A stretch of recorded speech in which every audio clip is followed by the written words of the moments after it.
shout out to everybody in the chat, -1. So the topic at hand being the history of the 24. So I'm going to bring up the layout here. So just give me one more. So there we go. So what we're going to do, we're going to do a tier list system with all the names that have donned the number 24 in Raiders history. So you got all the names down here in order of when they played or when they first wore the number 24. Of course, Charles Woodson, he wore it and then he came back to us, I think was 2013 as a free agent. But we're going to start right from, well, if you have a look here, I don't know if you guys can see that in the chat. That's 1960. So there's quite a few names there that I got to admit I had to go and do my research on. And there's some quite interesting stories when you look back, not just at, the names like most of us familiar with, Charles Woodson, Willie Brown, but there's some other interesting stories along the way. So we will touch up on them in order of when they don the jersey. So what say you, Ont6? You ready to roll? Yes, I am, man. I'm ready to go back in time. Let's go find this history of this great number 24. So we got the rankings there. So you got GOAT status. I'm not going to go in depth and explain, but you guys can get it. So GOAT status, great, decent, average, below average, or unknown, being that I'm not too sure what they did, so I'm not going to grade them unfairly. And then you got your trash tier. So what say you, Ont6? You ready to roll or what? I'm ready to roll, brother. All right, let's do it.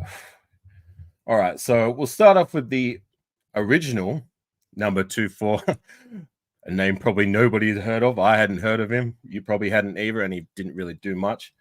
And that's a running back was actually the first number 24, and that was Bob Keys. So he was a guy who was with the Raiders back in I think it was 1960. And, he had he had 4 games, 1 rush for 7 yards, and 1 reception for 19 yards. So is there much we can say about him? Not really. What say you down here? Yeah, he kind of reminds me of Zamir White, how he's supposed to be a great Hall of Fame running back. You know what I mean? Ended up just doing a couple rushes. Right. Anywho, we won't spend too much time on Bob Keys. So down there and below average or unknown. After him was this guy right here. I don't know how many people are familiar with him. I certainly wasn't. I had to go back and do my research, but it's quite interesting with Fred Williamson, a guy who actually had quite a great career. And he started off with Pittsburgh before he came over to us in 1961. Played with the Raiders 4 years till 1964. And he was actually quite a good player. He was let me just pull this up so I can see it properly. So he made 2 All-Pros, 3 Pro Bowls. I think he was like a AFL All-Star. So that was before the NFL. Give me just gonna move this out of the way. How many interceptions did he have? So just having a look here. So in 4 seasons with the Raiders, 25 interceptions, 1 for a touchdown. I mean, the guy had some ball skills, as well as his nickname was the Hammer. And he got that nickname because he used to utilize it back when, being able to take players' heads off was still kind of legal. He used to use a karate chop kind of clubbing move to the head in order to stop like players. Like he used to just club them in the face. So he was nicknamed the Hammer. But after his he did finish his career with the Chiefs, unfortunately. But after that, this guy would go on to have a very, very storied acting career. Did you know that, Ont6? I did not know that. I tell you said that now. It's a pretty interesting story, you know what I mean?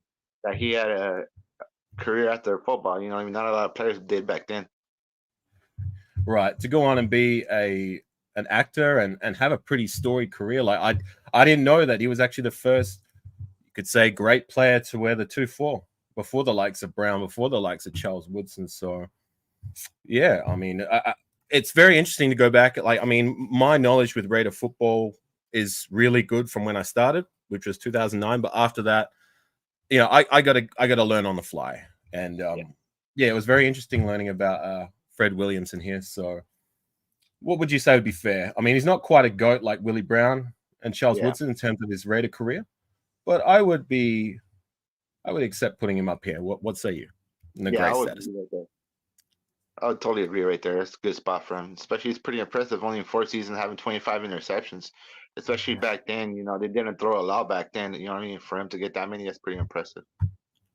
And shout out to Raider Joe. He was the one who let me know about that. Like Fred was in From Dusk Till Dawn, the Quentin Tarantino movie. Yeah, like if you go and do your research, he's got like quite a catalog of movies. He was actually quite a name back in the 70s and 80s. So who knew, right? I mean, I know I didn't. But yeah, good to hear about a player that like I hadn't heard of and actually was quite a good Raider. So I think that's a fair range for Mr. Williamson, right? That it is. Anywho, we're going to move on to a name we're all familiar with, and that is old man Willie Brown. Yes, sir. A key member of that vaunted Soul Patrol, one of the greatest Raiders to ever take the field, one of the greatest players of all time. Had a very storied career with the Raiders. A ball hawk of the highest caliber, a guy who revolutionized the bump and run coverage, so to say. Started off his career at Denver. I didn't know that. I thought he was always a Raider, but he ended up coming over to us in 1967 and had a very stellar career for 12 years. 12 years with the Raiders. 30. How many interceptions did he get?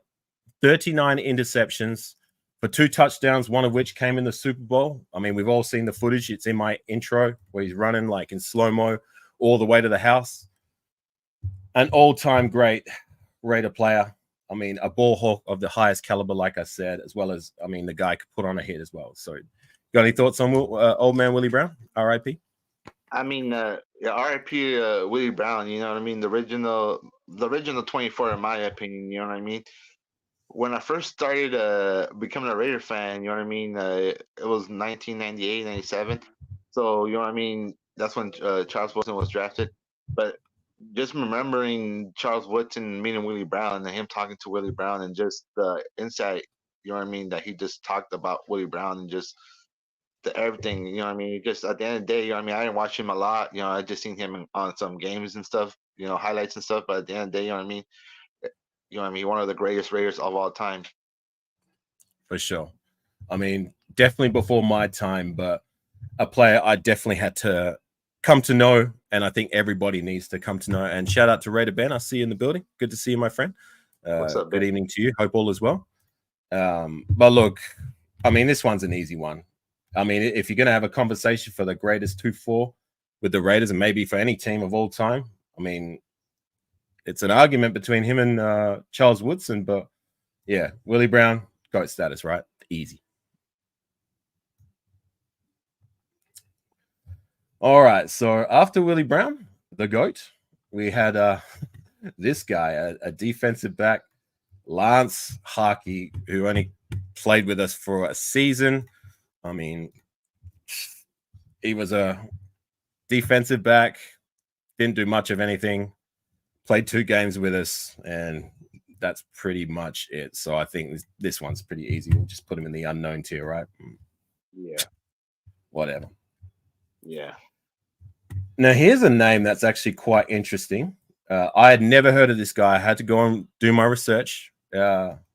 And maybe someone in the chat might know about him, or maybe nobody knows.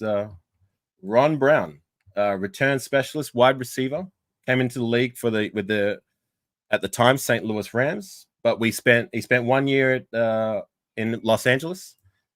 Didn't do much of anything, but before he came into the league, this guy was actually an Olympic sprinter who came 4th at the 100-meter dash at the 1984 Olympics, as well as being a gold medalist in the 4x100 meter men's baton relay team. So who knew, right? Like, we had a gold medalist sprinter, so to say, that was once a Raider alumni. I had no idea. He did come in as a return specialist for the St. Louis Rams. Like I said, he did some things in his first year with them, but then after that, he didn't really do much. We took a flyer on him, and the stats aren't really too pretty, but an interesting story nonetheless. You know what I mean? Like to come in and after being an Olympic world-class sprinter, I mean, I don't know why this guy's not in the conversation as being one of the fastest players to ever play the game. I mean, to be fourth at the Olympics, I mean, gee, come on. That's crazy, Really? right? No, that is. I would like to see him out in the field and just see how fast he really was. Right. I saw some footage in his first season. He did run one back for a touchdown. He did have the world-class speed, but at the end of the day, you got to also have some ball skills, right? And when he came over to us, it didn't really pan out too well. He didn't really break many, if any, off from the stats. So, what say you down here in the below average tier? Yeah, below average, definitely. A world-class athlete, but in terms of what he did for the Raiders, nada. Oh boy. Here's a name.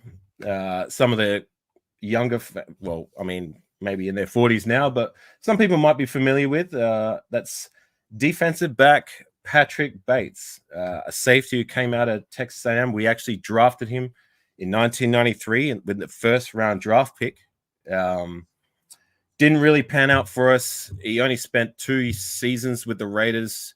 Didn't really do much. Can't find his stats, but like the guy from when I did my research, from what I understand, and salute to you, Prez. I see you in the building. Good to see you, my friend. Leo seems to be familiar with Bates. Had high hopes for Bates, my era right there. So maybe you can share your thoughts in the comments. But from doing my own research, from what I understand, it didn't really pan out for him when he played with the Raiders. A guy who's actually listed in the top 50 busts of all time. So that really says everything you need to know. According to accounts, like he tended to butt heads with a lot of the with some of the veterans within the Raiders locker room at the time, as well as Al Davis. Shout out to the Godfather, was very displeased with him spending a lot of his off-field time with some of the famous rappers at the time from that area. So that'd be Warren G and Snoop Dogg. You know, that was back in the death row era. So yeah, Very good. Got much to say on six? No, I don't. I don't even remember him, to be honest with you. That's why I was just when just listening to him that what you were saying. It just tripped that. You know what I mean? That's pretty interesting that he was thinking I was Warren G and Snoop Dogg off the field. Right. So this is just by accounts and what I had to research, but it's no secret. Like this guy was a bust. To only being with the Raiders, he was only in the league one more year after his tenure with the Raiders with the Falcons, and he didn't do nothing for them. And then that was it. So a first round draft pick, not really doing much, and kind of the issues that are highlighted. What say you down here? Yeah, definitely. Think that's fair, Leo? I mean, you seem to remember this guy, so I'm gonna leave him there. Yeah. Well, wait till Leo has to kind say. of rough, isn't it? Yeah, I have to say, because he actually remembers him, so I want to hear what he has to say. Right. Well, this is a guy you remember on six, and the next guy to don the jersey back in 1996 came over as a free agent for us, and you'll explain why he was kind of relevant for a while. And that is defensive back Larry Brown. So what do you got to say about Larry? Well, Larry Brown had an amazing game in the Super Bowl against the Steelers. He had 2 interceptions. And I don't know, Al Davis seen him in that game and said I have to have him on that team. So that offseason, he signed him and stuff. You know what I mean? He wore that 24. It was a big deal, you know what I mean? Because that's around the time when I started watching Raiders football. You know what I mean? For him to wear that number, him to come over, you know what I mean? And Leo said, just leave him there. I feel it. But you know what I mean? And I was expecting big things because, you know what I mean? This was one of the first games of football I remember watching was that Super Bowl, man. And I remember him beginning those 2 interceptions. I'm thinking, oh, my God, this guy's going to be freaking amazing.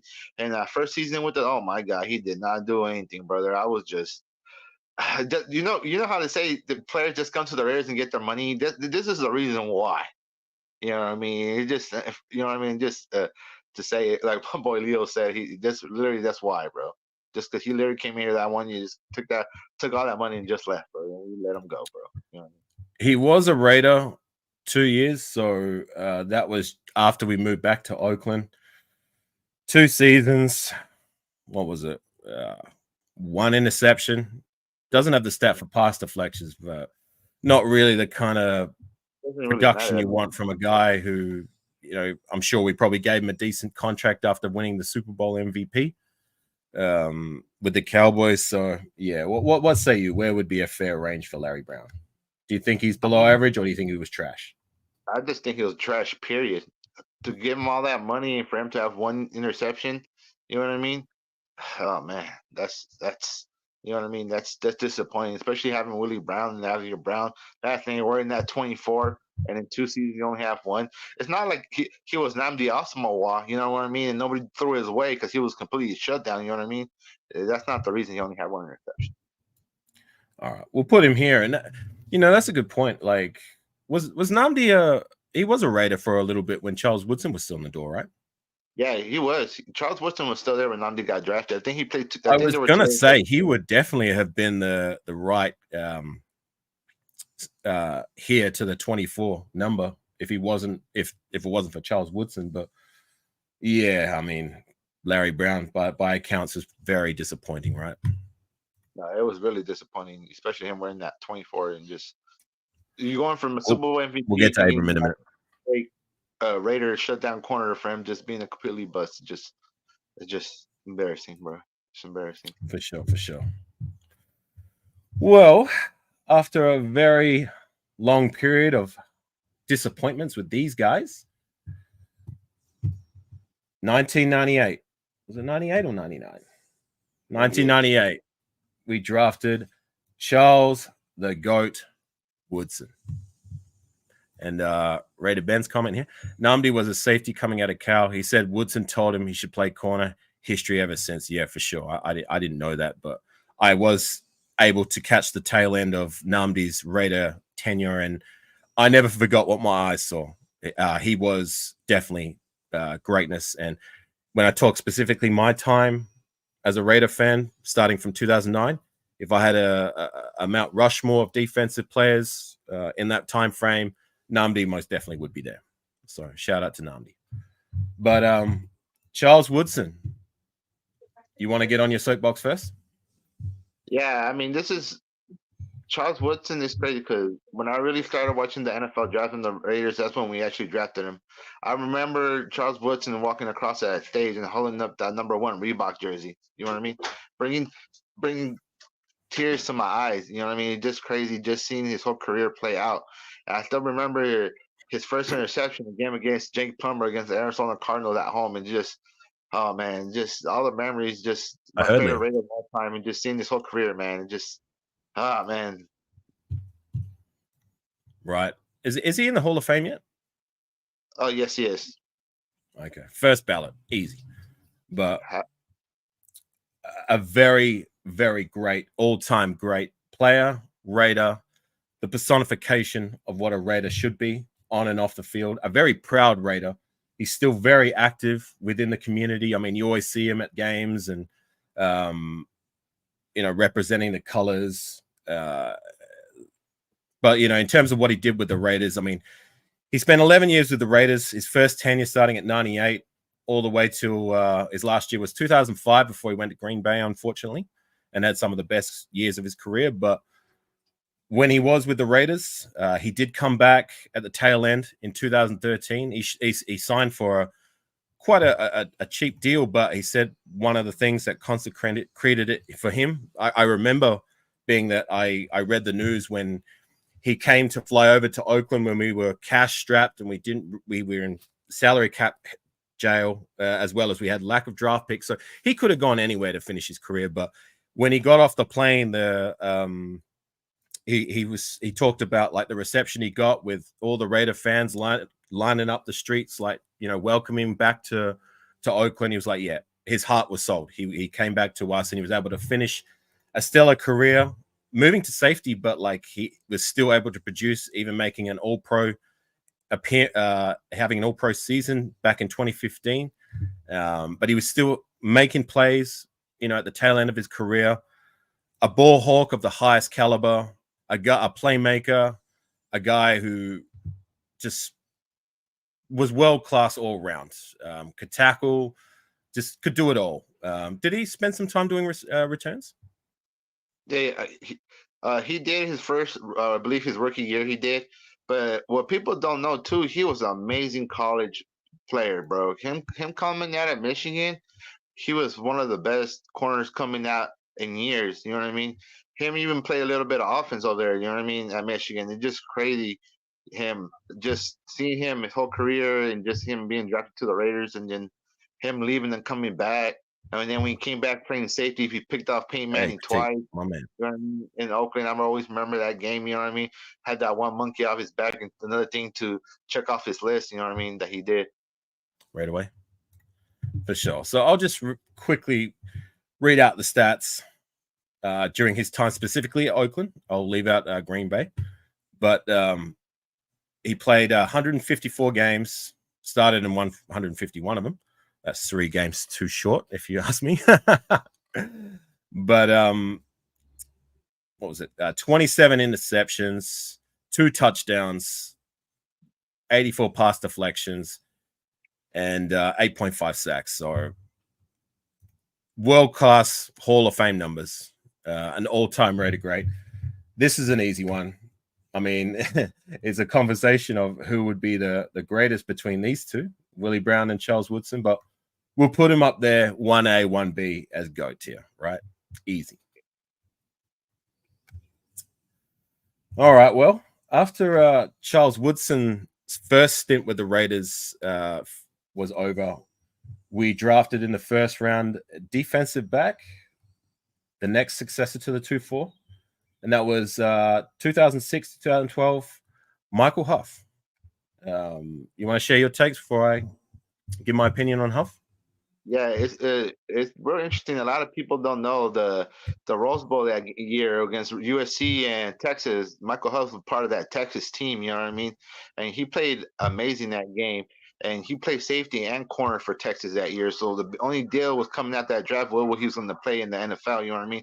A lot of people had him projected to be a better corner than safety, but we ended up playing him as strong safety. But it just all the talent was there. It just I don't know why it never fully clicked for Michael Huff. You know what I mean? I just don't really. He had all the talent. He was the most physical. Even shout out to Stu. He said he was one of the smartest players he ever worked with and been around. But just I don't know why it didn't work out with him. And then at the end of his career, I remember him. We even moved him to corner for a bit too. His last couple games he was with us. But you know what I mean? I wish it would have worked out because I really did love Michael Huff. I still have his jersey in my collection. You know, I still have love for Michael Huff.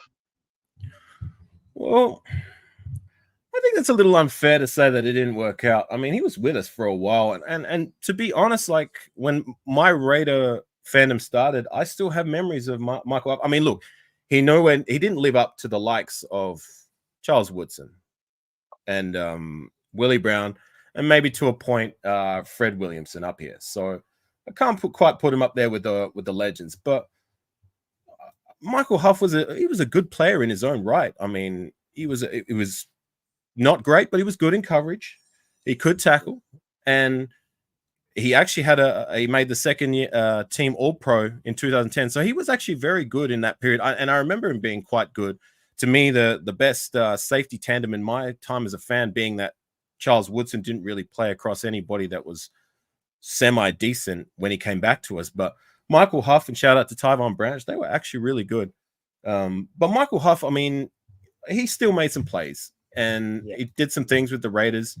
I mean, it was with the 7 years, actually not 6, 7, playing 93 games, 11 interceptions. He got 3 in 2010, which is when he made it. He made the second team All-Pro.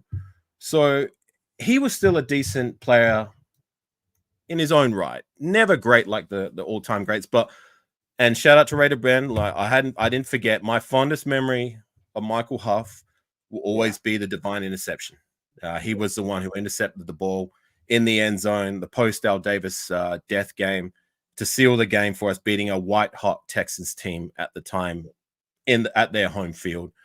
But yeah, look, he wasn't all-time great, but he was a good enough player. And in his last season with the Raiders, I remember he was still supposed to start at safety, but we brought in, you might not remember these guys, Ron Bartell and Shawntae Spencer. I believe Ron Bartell never took the field, and Shawntae Spencer, a guy came over from the 49ers, but he didn't really pan out for us. I think he went injured. He went on injury report too.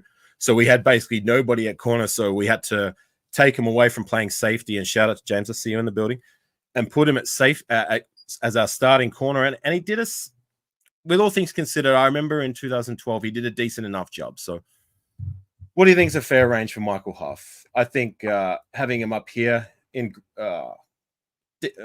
decent / good. What say you?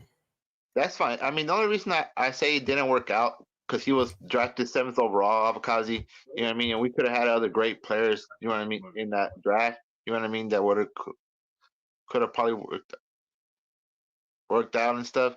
But the thing is, you know what I mean? At the end of the day, I always have love for Michael Huff. You know what I mean? He was. I still have his jersey. You know what I mean? I always thought highly of him. I still, like him. I wish I can have one. I still have the autographed rookie card too. You know what I mean? I wish it would have been, his career would have been better than it was. You know what I mean? Because at the end of the day, you know what I mean, he's still a Raider. Once a Raider, always a Raider. For sure. Once a Raider, always a Raider. A good Raider, in my personal opinion. So I think you're being a little bit harsh on Michael Huff, saying it didn't work out. I think... I know I am, because I had high hopes for him. I really did, bro. I had high hopes for this guy coming out. I wish he would have had a better career than he did with us. But you know what I mean? I'm still happy for him. You know what I mean? I'm glad he was here for late, because him and Trayvon Bench, that was a nice safety duo for all those couple of years they were together.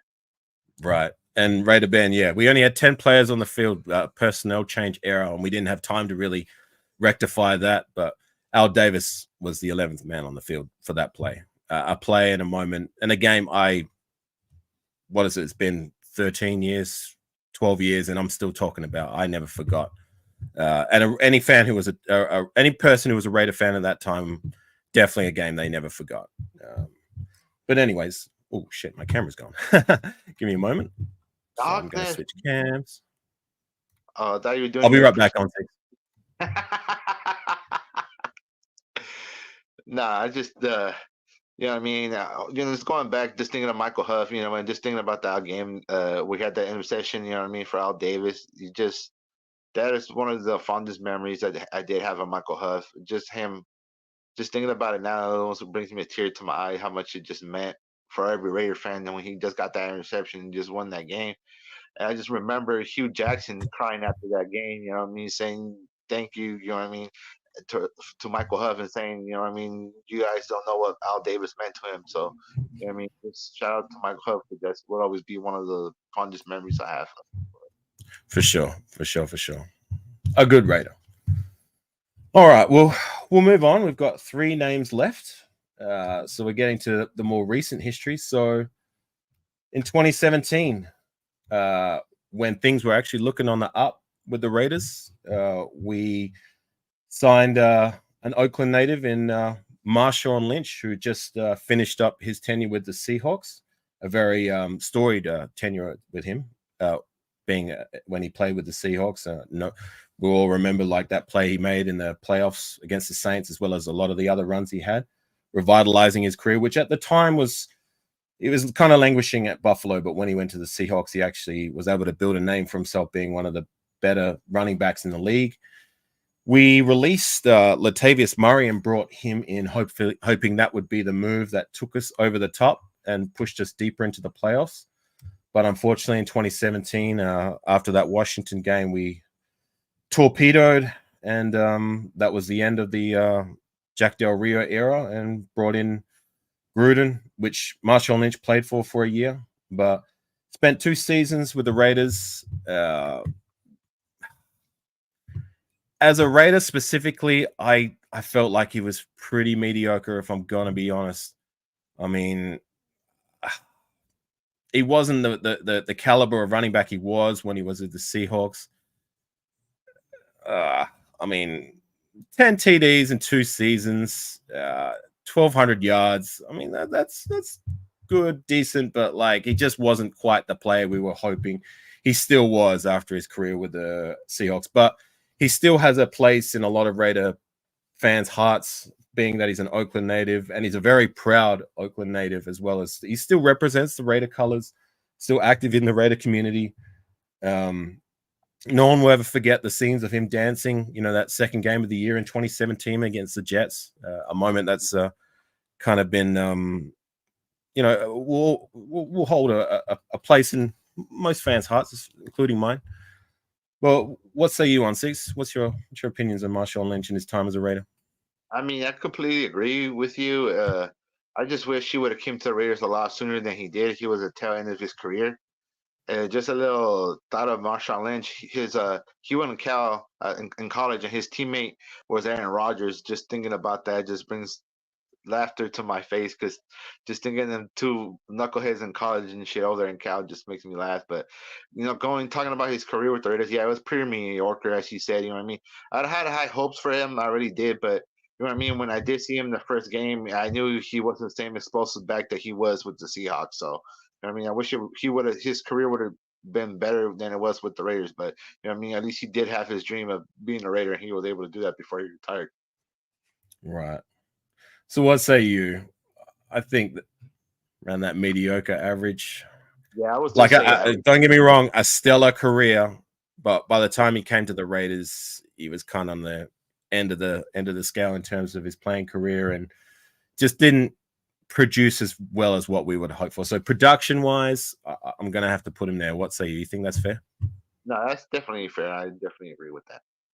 Yeah, he is a fan favorite. Like, in terms of fan favorites, he'd be up there with these two. But in terms of production and what my eyes saw, I thought he just wasn't quite the guy we were hoping for. And I actually remember wishing that we'd actually kept Latavius Murray going into that season. I thought he did a decent enough job, and Latavius Murray's still in the league. Not quite the runner he was when he was with us, but I guess that's a conversation for another day. But I think that's a fair range for Marshawn. What say you? No, I completely agree. That's where I have him at too. For sure. And Leo, he had a few big runs with us. He broke like one or two and carried a few people on. Yeah, like I said, he did some things, but I just don't think he was the caliber player that he once was with the Seahawks specifically. But yes, a lot of people, just like you, Sal, were happy to see him in the silver and black. Anywho, these last two guys. Well, this guy here might actually, you might appreciate him a little bit more, being that the guy after him, being Marcus Peters, to don the 2-4, but Jonathan Abram, hard-hitting safety. We drafted him in the first round with the third first-round pick that we had that year, hoping him and Klee and Jacobs would be the guys who could be the leaders of the team moving forward and be cornerstones. Well, Josh Jacobs was to a point, but the other two never really lived up to it. Jonathan Abram, a heat-seeking missile. He was a hard-hitting tackler, a guy, for better and for worse, would just play all gas, no brakes. Sometimes he'd even he'd hurt his own teammates. In coverage, very vulnerable, never quite worked out. But I still remember he did make some plays. He did do some things, even if for the most part, he just wasn't the guy we were looking for. And we ended up releasing him in his fourth year as a Raider, midway through 2022. So what say you about Jonathan Abram? I mean, before I, just thinking about Jonathan Abram, shout out to Stu, you know what I mean? Because he knows Jonathan Abram's college coach, and he said the whole time the Raiders were playing him out of position. He's really a strong side linebacker, and I don't know what the fuck the Raiders were playing him at fucking safety the whole fucking time, which makes no fucking sense to me, you know what I mean? Especially, he can't cover for shit, you know what I mean? I don't understand why we didn't have him a linebacker day one, you know what I mean? It would have made a lot of more sense, but just most I remember about Jonathan Abram is just him leaving everything out on the field every play. You know what I mean? The tough, hard nose, just go throw his body and do whatever it had to do to get that runner down, even if that meant taking himself out the game or his teammates out the game. You know what I mean? But at the end of the day, you know what I mean? Just after the Marcus Peters just made me appreciate everything that Jonathan Abram did wearing that 24 compared to the jabroni that Marcus Peters did. Right. At least he could put on a tackle, and at least he never lacked effort.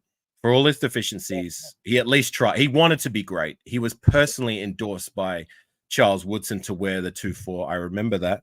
And I actually remember, like, in his first season, he was injured, and shout out to Raider Ben. He had to remind me of that in a previous live.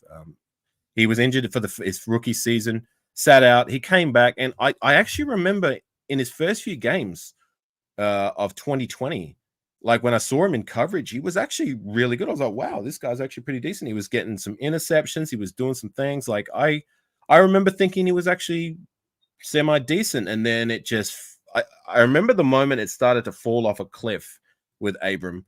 There was one play, I think it was against the Patriots. It may have been against someone else, maybe the Colts that season, but he was the last line of defense on a running back who broke the line, right? It was on the 30-yard line or something, and he was standing there waiting to, and I was thinking, I'd bet the house for Jonathan Abram to just rock his world. And Abram got shimmy shaked and mossed out of his boots so embarrassingly bad, and the guy ended up taking it for a touchdown. And then that was my moment. I was like, wow, that was pretty ugly, and it started to keep trending downwards from there. But still, like I said, all gas, no brakes. I do remember him making some plays, even if for the most part he wasn't it. I remember in 2021 where he went through an offensive lineman to take out the running back for a tackle for a loss. Do you remember that play where he went underneath the offensive lineman? Yeah. Put on the running back, but he got flagged, which was bullshit. But look, I guess just perspective with the calamity that was Marcus Peters, it's made me appreciate Abram just that much more. I can't quite have him in trashed here, but do we put him in average or do we put him in below average? What say you, chat and Ont6? I don't know. This is kind of hard for me because my heart wants to say average, but I'm gonna say below average, dog. Because you know what I mean.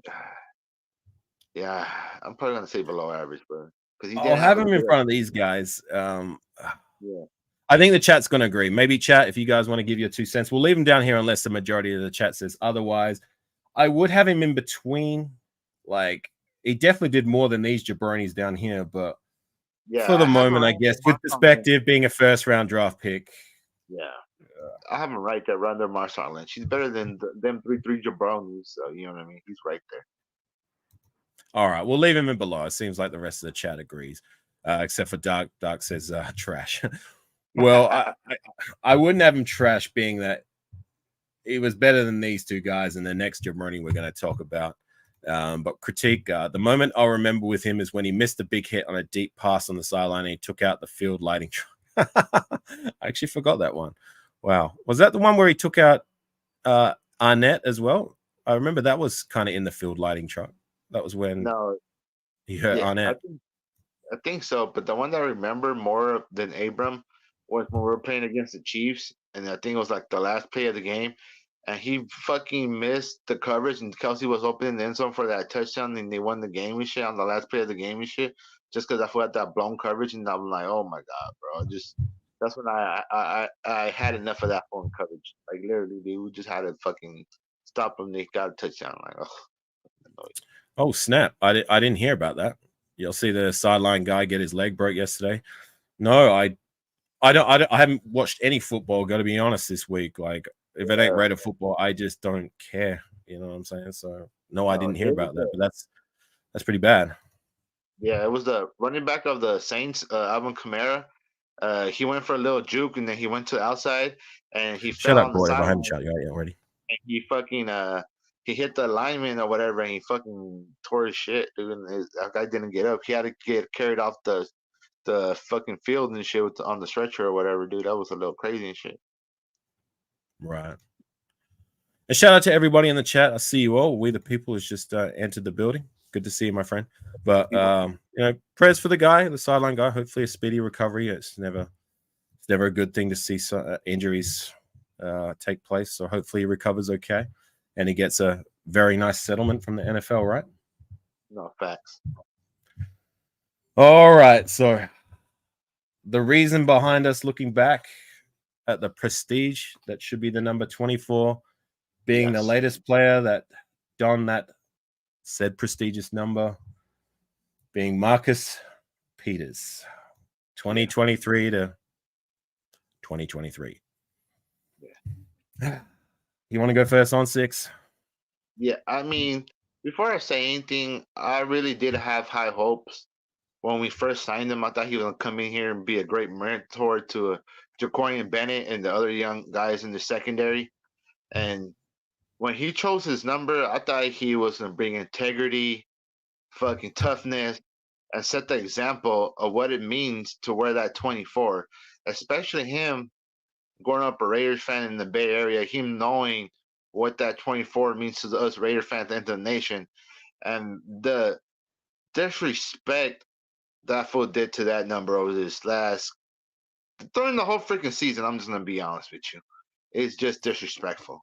The unwillingness to tackle, the unwillingness to do anything that is not in your best interest for you is just despicable. You know what I mean? And it just pisses me off that like you just disrespected that number on so many occasions. Just not wanting to tackle Tyreek Hill at all during the Miami game. And there's numerous other plays and times I can think of you just busting a fucking just moving out the way, not wanting to do anything. It's just so disappointing. And and I'm so glad that we cut you and shit, because at the end of the day you were just a liability out there on the field. You know what I mean? During run plays, they ran right at you because they knew you didn't want to tackle. You know what I mean? When you were off coverage, they threw it at you because they knew you didn't want to tackle. At the end of the day, I'm glad you're gone, and I'm glad Jones is in here now, so we have another cornerback that actually wants to play and actually knows how to, you know what I mean, wants to be actually be in here, you know what I mean? Because it's pretty sad that after he got benched, he wants to throw a fit and get into it with the head coach and shit, you know what I mean, after you get benched. Maybe if you lived up to that 24 on your chest, you know what I mean, played with more integrity and left it all on the field, you would still be on this team, you know what I mean? But good graces to Marcus Peters, and the end of the day, you should have never been signed or even given that number. So, in my Salute, Jack. opinion, there's not even a question or anything. He's going straight in the trash, in the bathroom with Dustin and the rest of these idiots for the rest of his life. He's not coming out. Very disappointing with Marcus Peters. I mean, I was hopeful when we signed him. I was never like, yes, we got him, like Yahoo, you know what I mean? Like he's going to be all this and all that. I always took the stance of like, I hope he can show to be the player that he once was, being that at one point in time, this guy was one of the better corners in the league for a while. You know what I mean? And I was hoping he would kind of bring that back and find his mojo, so to say, once again, or even a fraction of it. Signs were positive in camp. I mean, he was doing and saying all the right things about how he was happy to be here, and he took a mentorship role, which I didn't think he was part of his personality, but like for a guy like Jacorian Bennett, who was like a sponge towards Marcus Peters, and remember in the off season, you know, he was always shadowing Peters and trying to better himself, and then when the season started, I mean, coverage wise, you know, it was pretty mediocre or below that, to say the least. I did have some plays like that return touchdown, but for the most part, it just wasn't what it should be, being our what we were hoping would be our number one veteran outside corner to at least hold that spot for a little while. But in terms of the effort and his tackling at capabilities, it was pretty embarrassingly bad. And, you know, not even to last the whole season, to be cut after the Chiefs game. I mean, I didn't pay too much attention from halftime, being that, like, I got to be honest, I was dozing off. I didn't get much rest for that game, and the game was pretty early for me. But by accounts, and when I look back at some of the things, like the lack of effort was just so glaringly bad, and it just seemed like he was clashing with Antonio Pierce, who finally had enough and just showed him the door, and that was the end of his Raider career. You know, 12 games and 1 interception, 5 pass deflections. But in terms of what we were hoping for and what he was able to produce, We're putting him down here, right? I wish there was a category for its own, and because at least the other guys played, you know what I mean, the full completed season. This guy didn't even finished the season with us. You know what I mean? I wish we can just put him in the separate category by zone, but for now we just leave him there. We'll just Out leave of him there. everyone to everywhere that 24, he's been the most unworthy. You know what I mean? I don't even know what else to say. I'm just disrespected and I'm just annoyed by him. Period. Right. And I did put him in the bathroom on our last live, and that would probably, well, it is going to be for the last time. So a very disappointing tenure as a Raider. And it sucks to end things on that note, being the prestige of the number 24. I mean, look at these guys up here. Two GOATs in Willie Brown and Charles Woodson, which is what I guess maybe a little unfair to have Michael Huff kind of live up to those expectations. We might have made you feel the way you felt about him, but I still think he was good enough. He never lived up to those expectations, but we'll just round it off now that we've come to the end. Look, we'll start from the bottom, being that the trash tier: Peters, Larry Brown, Patrick Bates. Below average, Jonathan Abram, who we've all can agree we've started to come to appreciate a little bit more, being Marcus Peters' deficiencies at wearing the jersey. And these two unknowns here: Ron Brown, a world-class Olympian, gold medalist athlete, didn't do much for us, didn't do anything. Marshawn Lynch wasn't quite the caliber player he once was, but still did some things at running back in 2017.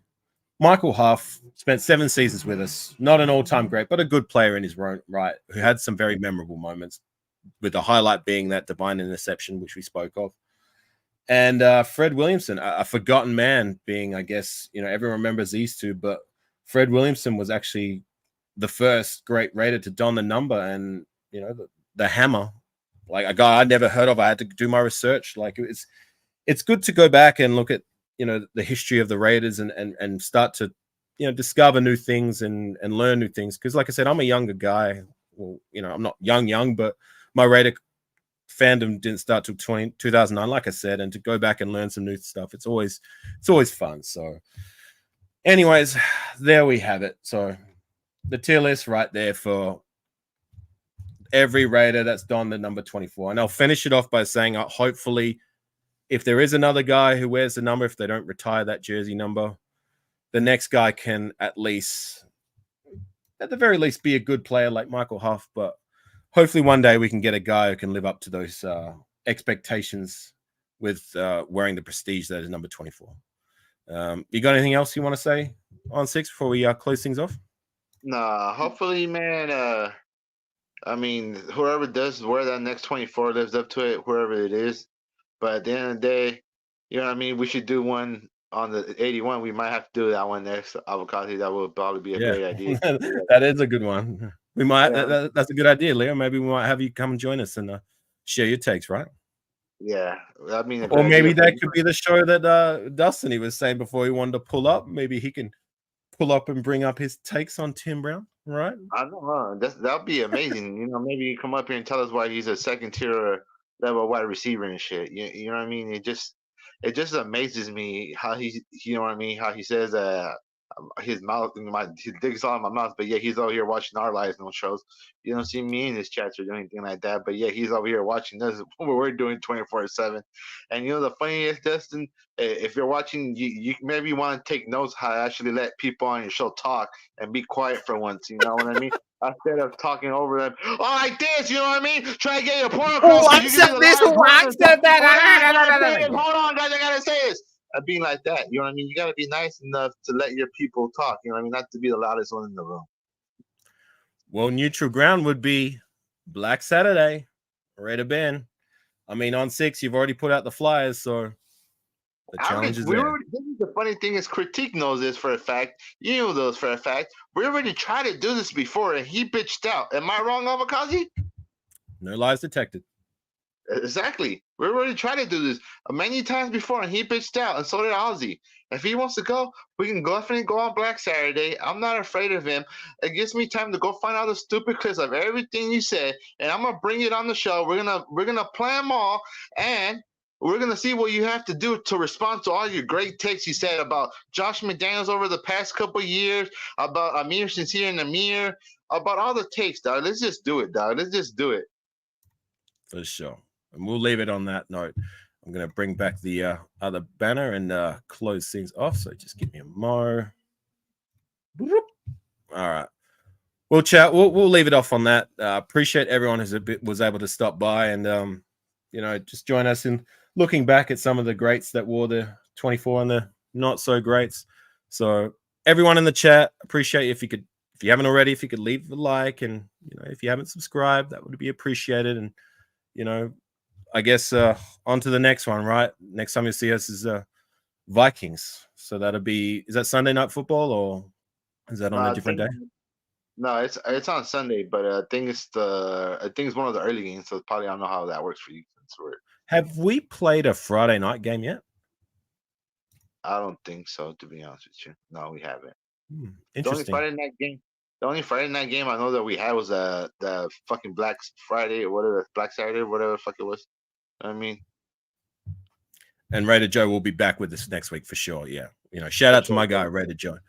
And where are my Jalen Carter fans at? Yeah, I heard about that. Him being upset on the sidelines, but look, he's an Eagle, so do I care? Not really. But anyways, gang, thanks for joining us. I really appreciate everybody. It's always good chopping it up with the chat feed and Ont6 always giving us your time. And Raider Critique, real talk, wouldn't be starting anywhere else but here. Amik, I like Amik. Not a number one per se, but as a nickel and dime kind of guy, I do like his playmaking abilities as well, for sure. Black Friday night game was the first time this year. Okay, gotcha. All right, guys, we'll finish it off on that. Thanks everyone once again. Raider Nation for life. Win, lose, or tie, you know what time it is. It's Raider Nation till we what on 6. Till we die. Have a good one, everyone. Thanks for pulling up. Make sure you leave a like. Make sure you sub. Go sub to Joel's channel as well. God bless. Thanks for having me on. My guy, Raider Joe. Later. Raiders. All right. Peace.